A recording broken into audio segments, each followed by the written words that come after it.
Hello friends, அனைவருக்கும் வணக்கம். ஒவ்வொரு மந்த்துக்கான கரண்ட் அஃபேர்ஸை மந்த்லி கம்பைலேஷனாக ஒவ்வொரு டாபிக் வைஸாக தொகுத்து ஒரே பிடிஎஃபாக நம்ம வந்து ப்ரொவைட் பண்ணிகிட்ருக்கோம். பைலிங்குலாகவே ப்ரொவைட் பண்ணிகிட்ருக்கோம். ஸோ ஆல்ரெடி 2025 மே மந்த் வரைக்கும் நம்ம வந்து கொடுத்துருப்போம். ஸோ இந்த வீடியோவில் ஜூன், ஜூலை, ஆகஸ்ட் இந்த 3 மந்த்துக்கான கரண்ட் அஃபேர்ஸ்க்கான பிடிஎஃபை டிஸ்கிரிப்ஷனில் உங்களுக்கு வந்து கொடுத்துருக்கேன். ஸோ டவுன்லோட் பண்ணிவிட்டு அது நீங்கள் வந்து ப்ரிப்பரேஷனுக்கு வந்து யூஸ் பண்ணிக்கலாம். ஸோ இந்த பிடிஎஃப் பொறுத்த வரைக்கும் நம்ம எப்படி ரெடி பண்ணியிருக்கோம் அப்படின்னா, ஒவ்வொரு டாபிக் வைஸாக இப்போ நமக்கு வந்து அரசியலமைப்பு, அதாவது பாலிட்டி இருக்குது அப்படின்னா பாலிட்டி, ஜாகிரஃபி, எக்கனாமிக்ஸ், அதே மாதிரி ஹிஸ்ட்ரி, இந்த மாதிரி ஒவ்வொரு தலைப்பீஸாக இருக்கும். அண்ட் அது இல்லாமல் எக்ஸ்ட்ரா பார்த்திங்க அப்படின்னா தமிழ்நாடு இந்தியாக்கான ஸ்கீம்ஸு, அண்ட் அது இல்லாமல் வந்து நமக்கு விளையாட்டு சம்மந்தமான விஷயங்கள், விருதுகள் சம்மந்தமான விஷயங்கள், முக்கியமான தினங்கள், இந்த மாதிரி எந்தெந்த வகையிலலாம் பாதுகாப்பு சம்மந்தமான விஷயங்கள், இந்த மாதிரி எந்தெந்த வகையிலலாம் வந்துட்டு கேள்வி கேட்கறது வாய்ப்பு இருக்கும். அந்த மாதிரி எல்லா தலைப்புமே தொகுத்து தான் உங்களுக்கு வந்து கொடுத்துருப்போம். தலைப்பீஸாக தொகுத்து இதை வந்து நம்ம கொடுத்துருப்போம். சரிங்களா? ஸோ இது நமக்கு வரக்கூடிய குரூப் 2 உடைய பிலிம்ஸ் எக்ஸாமுக்கு யூஸ் ஆகும், மெயின்ஸ் எக்ஸாமுக்கு நமக்கு கொஞ்சம் யூஸ் ஆகும். இல்லை நீங்கள் எஸ்ஐ, போலீஸ் இந்த மாதிரி எக்ஸாம்ஸ்லாம் படிக்கிறீங்க அப்படின்னாலும் அதுக்கேற்ற மாதிரி நீங்கள் வந்து இதை யூஸ் பண்ணிக்கலாம். ஸோ அதுக்கேற்ற மாதிரி இன்டெப்த்தாவோ அல்லது மேலோட்டமாவோ நீங்கள் வந்து படிச்சுக்கலாம். சரிங்களா? ஸோ இதில் எப்படி இருக்கும் அப்படின்னா, இப்போ பாலிட்டி இருக்குது அப்படின்னா, ஸோ அதில் ஒவ்வொரு டாப்பிக்கோடைய ஹெட்டிங் வந்து உங்களுக்கு இருக்கும். இப்போ டிஜிட்டல் காலனித்துவம் அப்படின்னா அந்த கான்செப்ட் என்ன அப்படிங்கிறத நீங்கள் வந்து பேசிக்காக, இப்போ எஸ்ஐ போலீஸ்க்கு படிக்கிறீங்கன்னா பேசிக்காக அது என்ன கீ பாயிண்ட்னு தெரிஞ்சுக்கிட்டா போதும். பட் ஆனால் ஓவராலாக ஒரு டைம் ரீட் பண்ணிட்டீங்க அப்படின்னா உங்களுக்கு அந்த கான்செப்ட் மைண்டில் ஏறிடும். சரிங்களா? இல்லை மெயின்ஸ் எக்ஸாமுக்கு படிக்கிறீங்க அப்படின்னா இன்னும் கொஞ்சம் டீப்பாகவே நீங்கள் உள்ளே இருக்கக்கூடிய ஒவ்வொரு கான்செப்டையும் நீங்கள் தெரிஞ்சுக்கிறது பெட்டராக இருக்கும். ஸோ அதுக்கேற்ற மாதிரி யூஸ் பண்ணிக்கோங்க. குரூப் 2 பிலிம்ஸ்க்கு படிக்கிறோம் அப்படின்னா பிலிம்ஸ்க்கு இப்போ நமக்கு கொஞ்சம் இன்டெப்த்தாகவே கேட்க ஆரம்பிச்சிட்டாங்க. அந்த குரூப் 2 அண்ட் குரூப் 1 மாதிரியான எக்ஸாம்ஸ்க்கு நமக்கு கரண்ட் அஃபேர்ஸ்க்கு கொஞ்சம் டீப்பாகவே கேட்க ஆரம்பிச்சிட்டாங்க. ஸோ நீங்கள் அதுக்கேற்ற மாதிரி படிச்சுக்கோங்க. ஸோ இந்த ஜூன் மந்த்துக்கான கரண்ட் அஃபேர்ஸ் பொறுத்த வரைக்கும் ஒரு 60 பேஜ் கிட்ட வந்து இருக்கும். ஸோ இந்த மந்தில் கொஞ்சம் நிறைய கண்டென்ட் வந்து இருந்திருக்கும்.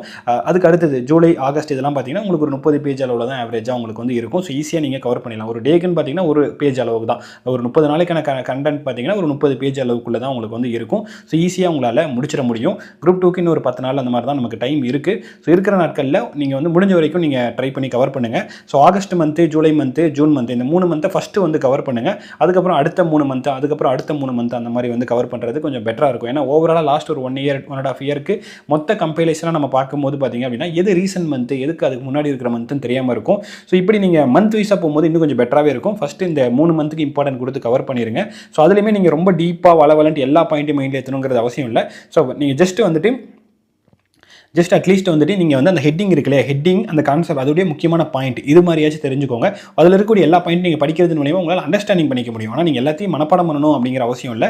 ஜஸ்ட் அந்த ஹெட்டிங் அதில் இருக்கக்கூடிய முக்கியமான அது சம்பந்தமான முக்கியமான கீ ஃபேக்ட் வந்து தெரிஞ்சுக்கோங்க. அண்ட் அதே மாதிரி கரண்ட் அஃபேர்ஸ் படிக்கிறது எந்த வகையிலலாம் நமக்கு யூஸ் ஆகும் அப்படின்னா, கரண்ட் அஃபேர்ஸ் பொறுத்த வரைக்கும் நமக்கு வந்து குரூப் 2, குரூப் 4 இந்த மாதிரியான எக்ஸாம்ஸ்க்கு பார்த்தீங்க அப்படின்னா ஒரு 8லேருந்து 10 கொஸ்டின்ஸ் அந்த மாதிரி ஆவரேஜாக வந்து கேட்குறாங்க. இது வந்து டேரக்ட் கொஸ்டின். கண்டிப்பாக மினிமம் வந்து ஒரு 7-8 கொஸ்டின் மினிமம் கரண்ட் அஃபேர்ஸ்லேருந்து கொஸ்டின்ஸ் எதிர்பார்த்துடலாம். ஆனால் நம்ம பார்த்தீங்கன்னா இன்டெரக்ட் கொஸ்டினாக நிறைய கரண்ட் அஃபேர்ஸ் கொஸ்டின் வந்து கேட்குறாங்க. ஸோ அது வந்து பார்த்தீங்கன்னா ரீசெண்டாக ஏதாவது ஒரு நியூஸ் வந்து போயிட்டு இருக்கும். ஸோ அந்த நியூஸ் ஓரியன்டான பாயிண்ட்டை வந்து இன்டெரக்டாக வந்து நமக்கு வந்து கேட்பாங்க. ஸோ குரூப் 2 மாதிரியான, குரூப் 1 மாதிரியான எக்ஸாம்ஸ் வந்து பார்த்தீங்க அப்படின்னா ஸ்கூல் புக்கை தாண்டி நிறைய கொஸ்டின்ஸ் வந்து வெளியே போகும். குரூப் 4க்கு இப்போ ஒரு சிலது வெளியே போகுது. ஸோ அந்த மாதிரியான கேள்விகள் பார்த்தீங்கன்னா கரண்ட் அஃபேர்ஸ் ரிலேட்டடான இன்டெரக்டான கொஸ்டினாக வந்து உங்களுக்கு இருக்கும். ஸோ அது உங்களுக்கு நீங்கள் ஆன்சர் பண்ணுறதுக்கும் இந்த கரண்ட் அஃபேர்ஸ் படிக்கிறது உங்களுக்கு வந்து யூஸ்ஃபுல்லாக இருக்கும். ஸோ அந்த மாதிரி தான் உங்களுக்கு கொடுத்துருப்போம். ஜஸ்ட் கரண்ட் அஃபேர்ஸ்க்கான டேட்டா மட்டும் இல்லாமல் அது சம்மந்தமான எக்ஸ்ட்ரா பாயிண்ட் என்ன இருக்கோ, நம்ம ஜிகே சார்ந்த எக்ஸ்ட்ரா பாயிண்ட் என்ன இருக்கோ அந்த மாதிரி தான் இருக்கும். ஸோ நீங்கள் ஆல்ரெடி படிச்சிருப்பீங்க, ஒவ்வொரு சப்ஜெக்டும் நீங்கள் வந்து கவர் பண்ணியிருப்பீங்க இல்லையா? ஸோ அது சம்மந்தமாக நீங்கள் இந்த கரண்ட் அஃபேர்ஸ் படிக்கும்போது அது சம்மந்தமான எக்ஸ்ட்ரா பாயிண்ட்டும் நீங்கள் இங்கே தெரிஞ்சிக்கலாம். அட்லீஸ்ட் நீங்கள் ஒரு ஓவராலாக வச்சு ஒரு ரீட் பண்ணுறது மூலமாக கூட நம்மளால் கெஸ் பண்ணி நம்மளால் இது இந்த மாதிரியாக தான் வரும் இல்லையா, இது வராது அப்படிங்கிற மாதிரி எலிமினேட் பண்ணியாச்சு நம்மளால் அடிக்க முடியும். சரிங்களா? ஸோ அந்த மாதிரி தான் ரெடி பண்ணியிருப்போம். ஸோ ஈஸியாக உங்களுக்கு புரிகிற மாதிரி தான் உங்களுக்கு வந்து இருக்கும். சரிங்களா? ஸோ இந்த வீடியோ டிஸ்கிரிப்ஷனில் இந்த 3 மந்த்துக்கான கரண்ட் அஃபேர்ஸ் பிடிஎஃப் உங்களுக்கு இருக்கும். பைலிங்குலாகவே உங்களுக்கு வந்து இருக்கும். தமிழ் அண்ட் இங்கிலீஷ் வெர்ஷன் 2 வெர்ஷன்லையுமே உங்களுக்கு வந்து இருக்கும். ஸோ நீங்களும் யூஸ் பண்ணிக்கோங்க. அதே மாதிரி உங்கள் ஃப்ரெண்ட்ஸ்க்கும் வந்து ஷேர் பண்ணிக்கோங்க.